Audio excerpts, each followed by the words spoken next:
did I get my Toastmasters mentor? Well, it happened naturally. Some background. As many of you know, my original home club was Miss Middlebury Institute for International Studies, Miss Toastmasters. And I was a part of that club from 2013 until summer of 2020. The nature of Miss, with its students always rotating in and out, caused the club to go through waves where we had lots of members and then very few members. And even though we had a handful of community members, it wasn't quite enough to meet the Toastmasters membership minimum. And in summer of 2019, due to only having like 8 or 9 members, we were assigned a club coach, Megan Mayer. Besides our low membership, our president was also struggling at the time. I know he meant well. His intentions always didn't manifest the way that he thought they would. He actually broke down crying one day in a meeting and openly admitted that he has depression, anxiety, and a adjustment disorder. While none of these things are his fault, this is what we were dealing with as club officers and what Megan had to work with as club coach. It was challenging.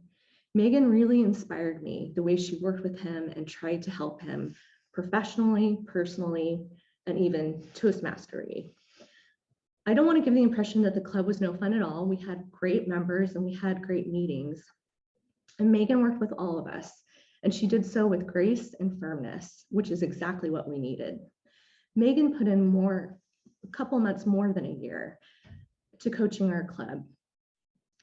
And then due to COVID and the students being very stressed and having extreme Zoom fatigue, it was decided to not continue as a club.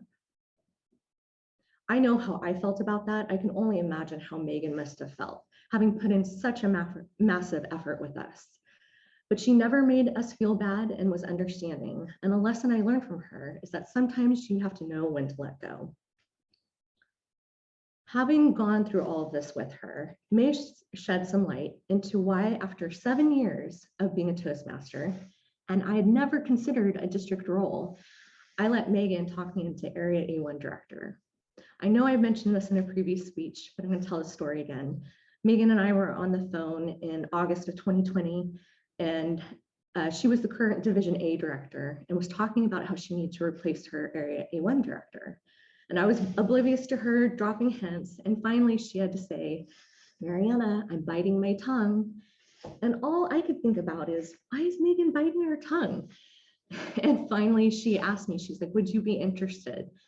And even though I had no clue how to be an area director, and I was hesitant, obviously, I ended up saying yes. And it's because I knew how she handled things as club coach, and I could totally trust her as my division director.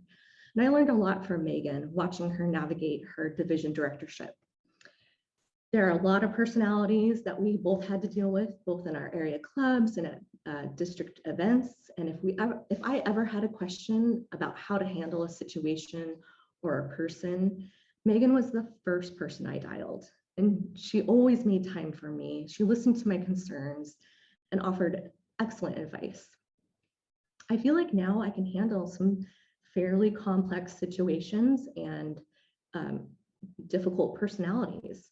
And that's after experiencing this year of district leadership and watching Megan be club coach. One of the things I most admire about Megan is that she leads by example.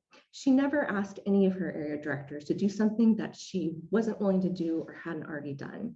And some examples include volunteering to be a judge at a contest at last minute, or being the first to speak up at deck meetings. Or I think at one point she was a member of 10 or 12 clubs, and the list can go on and on. I really appreciate her setting such a good example.